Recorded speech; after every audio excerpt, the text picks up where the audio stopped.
الشيطان الرجيم بسم الله الرحمن الرحيم وحرمنا عليه المراضي من قبل فقالت هل أدلكم على أهل بيت يكفلونه لكم وهم له ناصحون۔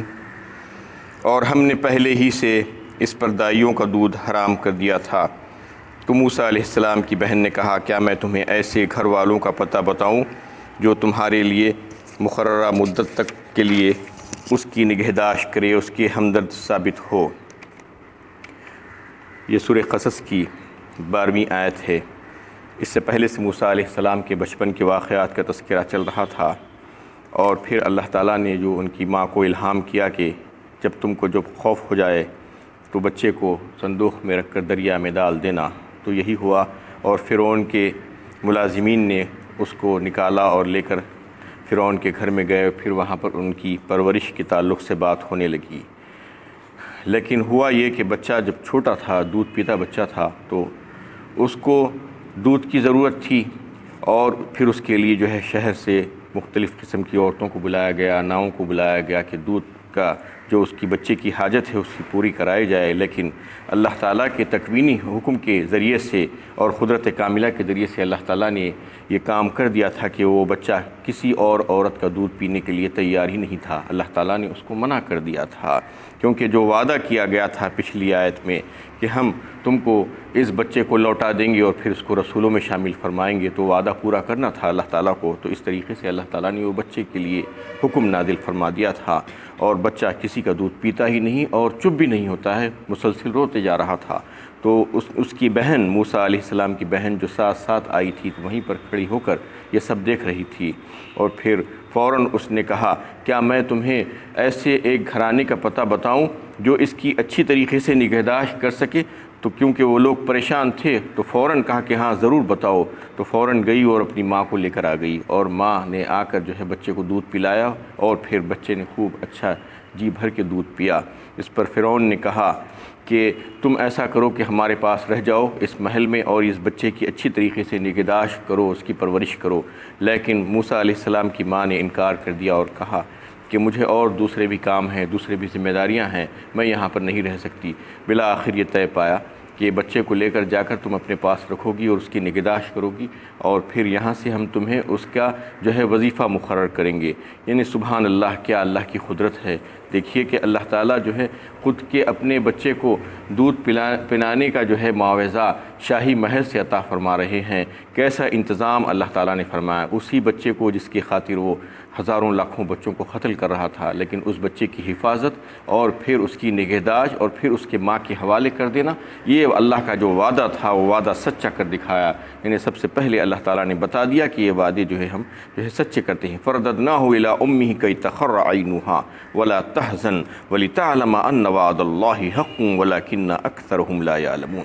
ہم نے اس طرح ان کو ان کی ماں کی گود میں پہنچا دیا تاکہ ان کی آنکھیں ٹھنڈی رہے، یعنی بچے سے راحت پائے اور جدائی کا غم نہ کھائے، اور وہ جان لے کہ اللہ تعالیٰ کا وعدہ سچا ہے۔ لیکن ان میں اکثر لوگ نہیں جانتے، یعنی اللہ تعالیٰ کی باتوں سے واقف نہیں، اسی وجہ سے لوگ آج اس قسم کی حرکتیں کر رہے ہیں، اللہ کے وعدوں پر یقین نہیں ہے۔ تو اس طریقے سے اللہ تعالیٰ نے ان کو ان کی ماں کے پاس لوٹا دیا، بڑے احسن طریقے سے، بہترین طریقے سے۔ اس میں جو بات بتائی گئی ہے کہ اللہ تعالیٰ یعنی ہر چیز کا علم رکھتے ہیں، لیکن لوگوں کو پتہ نہیں ہوتا ہے کہ چیزوں کا انجام کیا ہوتا ہے۔ اس لیے جو ہے یہ ہوتا ہے کہ انجام بس سے اور انجام حسن سے جو ہے لوگ بے پرواہ ہو جاتے ہیں اور نفس کے کہنے پر جو ہے فیصلے کر لیتے ہیں، لیکن اللہ تعالیٰ فرماتے ہیں کہ تم نہیں جانتے، اللہ تعالیٰ جانتے ہیں۔ اس طریقے سے سورہ بقرہ میں بھی جو ہے اس کا تذکرہ آیا کہ تم جو ہے کسی چیز کو اچھا سمجھتے ہو، کتب علیکم القتال وہو کرہ لکم فعسیٰ ان تکرہوا شیئا وہو خیر لکم وعسیٰ ان تحبوا شیئا وہو شر لکم واللہ یعلم وانتم لا تعلمون۔ اس میں اللہ تعالیٰ نے ایک بات بتائی ہے اصول کی کہ بہت سی چیزیں ایسی ہوتی ہیں جس کو تم پسند کرتے ہو لیکن وہ تمہارے لیے بری ہوتی ہے، اور بسا اوقات ایسا ہوتا ہے کہ بہت سی چیزیں جن کو تم ناپسند کرتے ہو لیکن وہ تمہارے حق میں اچھی ہوتی ہے، تم نہیں جانتے، اللہ تعالیٰ جانتے ہیں اس کے بارے میں۔ اس لیے جو ہے اللہ تعالیٰ نے جو بات بتائی ہے، جو حکم دیا ہے، جو نبی صلی اللہ علیہ وسلم نے جو طریقہ سکھلایا ہے، اس کو اچھا سمجھ کر جو ہے قبول کر لینا، اس اس میں خیر اور بھلائی ہی ہوگی۔ اس کو اگر سمجھ میں نہیں آ رہی ہے بات تو کوئی بات نہیں، لیکن جو ہے اس کو اختیار کرنا اور قبول کر لینا یہ سمجھ کر کے کہ اللہ کا حکم ہے اور نبی کا طریقہ ہے، یہ اچھا ہی ہوگا، خیر سے خالی نہیں ہو سکتا۔ وَلَمَّا بَلَغَ أَشُدَّهُ وَاسْتَوَى آتَيْنَاهُ حُكْمًا وَعِلْمًا وَكَذَلِكَ نَجْزِي الْمُحْسِنِينَ۔ اور جب موسیٰ علیہ السلام اپنے شباب کو پہنچے اور بدنی اور ذہنی نشو و نما پائے تو ہم نے ان کو علم و دانائی عطا کی، اور ہم نیکوکاروں کو اسی طرح بدلہ دیا کرتے ہیں۔ یہاں سے موسیٰ علیہ السلام کی جوانی کے واقعات کا تذکرہ کیا جا رہا ہے، اور یہ بات بتائی کہ اشدہ کہا، اس میں ایک لفظ اشدہ کہتے ہیں کہ شدت اور طاقت اور قوت کی انتہا کو پہنچ جانا، یعنی انسان کا یہ حال ہے کہ بچپن میں اس کو کمزور بنایا گیا ہے اللہ تعالیٰ کی طرف سے، کمزوری اور ضعف ہوتا ہے، وہاں سے وہ ترقی کرتے کرتے جوانی کو پہنچتا ہے، تو جوانی کی عمر میں وہ خوب جو ہے شدت اختیار کرتا ہے، طاقت اور قوت اس کو مل جاتی ہے، اور ایک ایسا وقت آتا ہے کہ وہ جو ہے اس کی شدت اور طاقت اور قوت جو ہے انتہا کو پہنچ جاتی ہے، یعنی جتنا لینا ہوتا ہے وہ لے لیتا ہے اس کا جسم اس کو۔ وہ عمر کے تعلق سے جو ہے مختلف روایتیں ہیں۔ حضرت عبداللہ ابن عباس رضی اللہ تعالیٰ عنہ نے کہا کہ وہ عمر 33 سال کی ہے، 33 ایئرس کے سال میں جو ہے انسان پوری شدت کو پہنچ جاتا ہے، پوری جوانی کو پہنچتا ہے، اس کے بعد پھر 7 سال تک اس پر قائم رہتا ہے، 33 سال سے 40 سال تک کا جو ہے عمر ہوتی ہے۔ یہ فلی میچیورڈ جو بولتے ہیں، یعنی اچھی طریقے سے یعنی مکمل طور پر جو ہے میچیورڈ ہو جاتا ہے، طاقت حاصل کر لیتا ہے انسان اور قوت حاصل کر لیتا ہے، یہ 33 سال سے 40 سال تک کا عرصہ ہے، اور یہ میچیورٹی کی عمر ہے۔ اس کے تعلق سے بہت سی روایتیں بھی آئی ہیں، اور تقریباً سارے نبیوں کو 40 سال ہی کی عمر میں نبوت عطا کی گئی، اور سورہ احقاف میں جو ہے اللہ تعالیٰ نے اس کا تذکرہ کیا ہے 40 سال کا، وَلَمَّا بَلَغَ حَتَّى إِذَا بَلَغَ أَشُدَّهُ وَبَلَغَ 40 سَنَةً کہا، یعنی جب وہ 40 سال کی عمر کو پہنچ جاتا ہے اور شدت اختیار کر لیتا ہے، وہاں پر بھی یہ لفظ آیا ہے شدہ کا، یعنی جو جوانی کی جو اصل عمر ہے 33 سال سے 40 سال تک، 40 سال اس کی پیک ہے، تو 40 سال تک پہنچ جاتا ہے تو پھر وہ دعائیں کرتا ہے اللہ تعالیٰ سے، حتیٰ اذا بلغ اشدہ وبلغ 40 سنہ قال ربی اوزعنی ان اشکر نعمتک التی انعمت علی وعلی والدی وان اعمل صالحا ترضاہ وَأَصْلِحْ لِي فِي ذُرِّيَّتِي إِنِّي تُبْتُ إِلَيْكَ وَإِنِّي مِنَ الْمُسْلِمِينَ۔ مکمل جامع دعا ہے، انتہائی پیاری دعا۔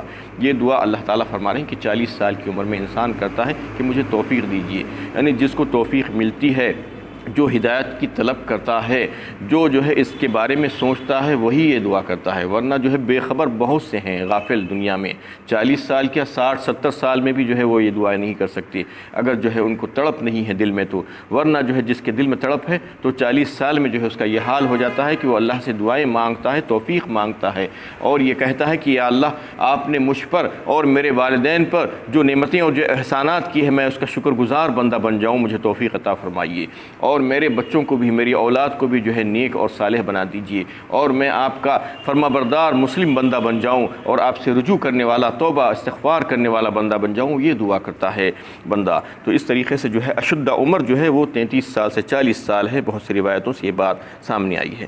وَدَخَلَ الْمَدِينَةَ عَلَى حِينٍ غَفْلَةٍ مِّنْ أَهْلِهَا فوجد فيها رجلين يقتتلان هذا من شيعته وهذا من عدوه فاستغاثه الذي من شيعته على الذي من عدوه فوكذه موسى فقضى عليه قال هذا من عمل الشيطان إنه عدو مضل مبين۔ اور وہ موسیٰ اس وقت شہر میں داخل ہوئے جبکہ وہاں کے لوگ غفلت میں تھے، دیکھا کہ وہاں 2 شخص آپس میں لڑ رہے ہیں، ایک شخص ان کی اپنی قوم کا تھا اور دوسرا ان کی مخالف قوم کا، تو وہ شخص جو ان کی قوم کا تھا موسیٰ سے مدد کا طالب ہوا اس شخص کے مقابلے میں جو موسیٰ کے دشمنوں میں سے تھا، تو موسیٰ نے اس کو ایک گھوسا مارا، اس کا کام تمام کر دیا۔ موسیٰ علیہ السلام نے نہایت ندامت کے ساتھ کہا یہ تو شیطانی کام ہوا، بے شک شیطان کھلا دشمن ہے اور گمراہ کرنے والا ہے۔ اس سے پہلے یہ بات آ گئی تھی کہ 40 سال کی جو عمر ہے، اشد عمر کو جو پہنچ گئے تو پھر انہیں جو ہے انہیں حکمت اور علم عطا کیا گیا تھا اور دانائی عطا کی گئی تھی۔ حکمت سے مطلب یہ ہے کہ نبوت، اور علم سے مطلب جو ہے شریعہ احکام الہیہ اور شریعہ کا علم. وَكَذَلِكَ نَجْزِي الْمُحْسِنِينَ کہا اس کے بعد، یعنی ہم نیکوکاروں کو ایسا ہی بدلہ دیا کرتے ہیں. جو نیک لوگ ہوتے ہیں، جو اللہ سے رجوع کرنے والے ہوتے ہیں، جو ہمیشہ توبہ استغفار کرتے ہیں، جو ہدایت کی طلب کرتے ہیں، ہم ان کو ایسا ہی اجر دیتے ہیں، ان کو ایسے ہی نعمتوں سے نوازتے ہیں. اور پھر موسیٰ علیہ السلام کا ایک واقعہ بیان کیا جا رہا ہے کہ وہ اس وقت ایک شہر میں داخل ہوئے، یعنی جبکہ وہاں کے لوگ غفلت میں تھے. مدینہ کہاں ہے؟ مدینہ سے مراد یہاں پر جو ہے شہر مصر ہے، کیونکہ وہ مصر میں تھے مقیم اس وقت، اور مدینہ ہر شہر کو کہا جاتا ہے، لیکن اس سے مراد وہ شہر ہے جہاں پر وہ تھے، مصر. اور پھر حین غفلۃ من اہلہا کہا، اس کا مطلب یہ ہے کہ وہ دوپہر کا وقت تھا. روایتوں سے یہ بات آتی ہے، یہ خیل اللہ کرتے ہیں جب لوگ دوپہر میں آرام کرتے ہیں، تو یعنی غفلت کا وقت تھا. فوجد فیہا رجلین یقتتلان، تو دیکھا وہاں پر کہ دو شخص آپس میں لڑ رہے ہیں. اس میں کون تھے؟ ھذا من شیعتہ وھذا من عدوی، یعنی دو قومیں جہاں پر وہاں پر آباد تھی، ایک موسیٰ علیہ السلام کی قوم بنی اسرائیل اور دوسری جو ہے فرعون کی قوم قبطی. دونوں میں کا ایک آدمی تھا، وہ ایک دوسرے سے جو ہے گتم گتا تھے اور لڑ رہے تھے. فاستغاثہ الذی من شیعتہ علی الذی من عدوی، تو موسیٰ علیہ السلام کو دیکھتے ہی فوراً وہ شخص جو لڑ رہا تھا اس میں کا جو ان کی قوم کا تھا، بنی اسرائیل کا تھا، اس نے موسیٰ علیہ السلام سے مدد طلب کی، اور اس شخص کے مقابلے میں جو دشمنوں میں سے تھا. فوقدہ موسیٰ فقضا علیہ، موسیٰ علیہ السلام نے ان دونوں کو چھڑانا چاہا، چھڑانے کی خاطر ایک مکہ مارا، تو وہ جو دوسری قوم کا جو شخص تھا وہ فوراً وہیں پر جو ہے مر گیا، اس کا انجام برا ہو گیا. قال ھذا من عمل الشیطان، اس پر موسیٰ علیہ السلام جو ہے بہت نادم ہوئے اور یہ کہا کہ یہ شیطانی کام ہوا ہے. انہ عدو مضل مبین، بے شک شیطان انسان کا کھلا دشمن ہے. کیونکہ موسیٰ علیہ السلام اس شخص کو مارنا یا قتل کرنا نہیں چاہ رہے تھے، بلکہ جو ہے ان دونوں کو جو ہے چھڑانا چاہ رہے تھے. لیکن اتفاق کی بات ہوئی کہ اس کو چھڑانے کے سلسلے میں جو ہے ایک مکہ مارا تو وہ فوراً ہی مر گیا. یہ قتل عمد نہیں تھا بلکہ جو ہے قتل قصد تھا. قتل عمد جو ہوتا ہے اس کا جو ہے بہت بڑا گناہ ہے اور وہ جو ہے سنگین جرم ہے. لیکن غلطی سے جو ہے اگر ایسا ہو جاتا ہے کہ بسا اوقات ایسا ہو سکتا ہے کہ کہیں پر کوئی مار رہا تھا، وہ جا کر اس کو لگ گیا اور اس سے جو ہے وہ مر گیا، تو یہ قتل قصد تھا. لیکن اس کے باوجود نبی ہیں، اس لیے جو ہے یہ فوراً یہ کہہ رہے ہیں کہ یہ شیطان کا کام ہے، یہ شیطانی کام ہے. اور پھر یہ کہہ رہے ہیں کہ بے شک شیطان انسان کا کھلا دشمن ہے، وہ تو گمراہ کرنا ہی چاہتا ہے لوگوں کو. قال ربی انی ظلمت نفسی فاغفر لی فغفر لہ انہ هو الغفور الرحیم. بس اور فوراً ہی دعا مانگی ہے، میرے پروردگار میں نے اپنے آپ پر ظلم کیا ہے، پس میرے گناہ معاف فرمائیے. چنانچہ اللہ تعالیٰ نے انہیں معاف فرما دیا اور اللہ تعالیٰ سے فوراً معافی مانگی، ان کی بارگاہ میں دعا کی کہ میں نے اپنے اوپر ظلم کیا ہے، آپ مجھے معاف فرما دیجیے اور بخش دیجیے. اور پھر اللہ تعالیٰ نے ان کو معاف فرما دیا. قال ربی بما انعمت علی فلن اکون ظہیرا للمجرمین، کہا اے میرے پروردگار اس احسان کے بدلے جو آپ نے مجھ پر فرمایا ہے کہ دشمن قوم کے کسی فرد نے اس واقعے کو دیکھ نہ پایا. فلن اکون ظہیرا للمجرمین، لہذا میں آئندہ پھر کبھی مجرموں کی حمایت نہ کروں گا. اور پھر اللہ سے یہ وعدہ کیا فوراً کہ آئندہ میں کبھی بھی ظالموں کی اور گنہگاروں کی مدد نہیں کروں گا. فَأَصْبَحَ فِي الْمَدِينَةِ خَائِفًا يَتَرَقَّبُ فَإِذَا الَّذِي اسْتَنصَرَهُ بِالْأَمْسِ يَسْتَصْرِخُهُ قال له موسیٰ انک لغوی مبین. تو دوسرے دن صبح سویرے موسیٰ ڈرتے ڈرتے شہر میں آئے یہ دیکھنے کے لیے کل کے واقعے سے متعلق کیا چرچے ہو رہے ہیں. دیکھا کہ وہی شخص جس نے کل انہیں مدد کے لیے پکارا تھا انہیں پکار رہا ہے کہ موسیٰ نے اس سے کہا یقیناً تو بڑا ہی گمراہ ہے، کیونکہ اس نے موسیٰ علیہ السلام کو غلط کام کی دعوت دی تھی. پھر دوبارہ دوسرے دن موسیٰ علیہ السلام شہر میں داخل ہوئے کہ دیکھیں کہ کیا ماجرا ہے، کیا حال ہے، یعنی کسی کو کچھ پتہ تو نہیں چلا. تو دیکھا کہ پھر وہ شخص لڑ رہا ہے جو ان کی قوم کا تھا، کسی دوسرے سے لڑ رہا ہے آج، اور پھر پکار رہا ہے ان کو مدد کے لیے. تو موسیٰ علیہ السلام نے کہا کہ تو ہی ظالم ہے اور تو ہی گمراہ ہے، تو ہمیشہ جو ہے ایسے ہی گمراہی کے کام کرتا ہے. یہ کہنے لگے فلما ان اراد ان یبطش بالذی هو عدو لہما قال یا موسیٰ اتريد ان تقتلنی کما قتلت نفسا بالامس ان تريد الا ان تكون جبارا في الارض وما تريد ان تكون من المصلحین. لہذا جب موسیٰ علیہ السلام نے ارادہ کیا کہ اس شخص کو جو ان کے دونوں کا دشمن تھا پکڑ لے، تو موسیٰ کی قوم کے شخص نے کہا کہ اے موسیٰ جس طرح تم نے کل ایک شخص کو قتل کیا تھا اسی طرح مجھے بھی قتل کرنا چاہتے ہو؟ تم تو ملک میں جبر و استبداد کو اپنانا چاہتے ہو اور تم صلح پسندوں کی طرح رہنا نہیں چاہتے. جب موسیٰ علیہ السلام نے پھر سے جو ہے ان دونوں کے درمیان جا کر ان کی صلح کرانے کے لیے پکڑنا چاہا تو پھر انہی کا شخص جو ان کے خاندان کا تھا وہ چلا کر کہنے لگا، کیونکہ وہ سمجھنے لگا کہ ہو سکتا ہے کہ موسیٰ علیہ السلام اس کو مار ڈالیں آج. کہنے لگا کہ کیا موسیٰ تم نے کل جیسا ایک شخص کو مار ڈالا تھا آج مجھے مار ڈالنے کا ارادہ ہے؟ تم تو جبار بن کر رہنا چاہتی ہو، تم اصلاح کرنا نہیں چاہتی. ان تريد الا ان تكون جبارا في الارض وما تريد ان تكون من المصلحين. اور پھر یہ سننا تھا کہ وہ دوسرا شخص جو خبتی تھا، دشمنوں میں سے تھا، اس کو یہ بات معلوم ہو گئی کہ کل کا قتل موسیٰ علیہ السلام نے ہی کیا تھا. اس نے جا کر فرعون کے دربار میں جو ہے بات بتا دی کہ کل کا قاتل جو ہے وہ موسیٰ ہے. وجاء رجل من اقصى المدينة يسعى قال يا موسى ان الملائكة يأتمرون بك ليقتلوك فاخرج انی لك من الناصحین. اور اس اثناء میں شہر کے کنارے سے ایک شخص دوڑتا ہوا آیا، کہا اے موسیٰ شہر کے اعلیٰ حکام تمہارے قتل کے بارے میں مشورے کر رہے ہیں، لہٰذا تم یہاں سے نکل جاؤ، میں تمہارے ہمدردوں میں سے ہوں. اور یہ فیصلہ کر دیا گیا فرعون کے دربار سے کہ موسیٰ کو قتل کر دیا جائے گا اس کے بدلے میں.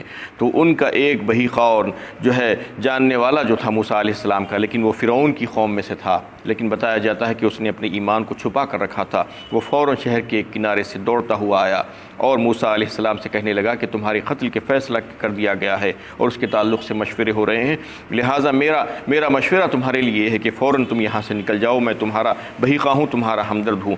فخرج منها خائفا يترقب قال ربی نجینی من القوم الظالمین. چنانچہ موسیٰ علیہ السلام وہاں سے گھبرائے ہوئے نکل کھڑے ہوئے، دیکھیں کیا ہوتا ہے. کہا اے میرے پروردگار مجھے ظالم قوم سے بچائیے. فوراً اللہ سے دعا کی کہ پتہ نہیں مجھے کہاں جانا ہے. اللہ سے دعا کر دی کہ مجھے ہدایت دیجیے اور اس ظالم قوم سے مجھے بچا لیجیے. وآخر دعوانا ان الحمد للہ رب العالمین.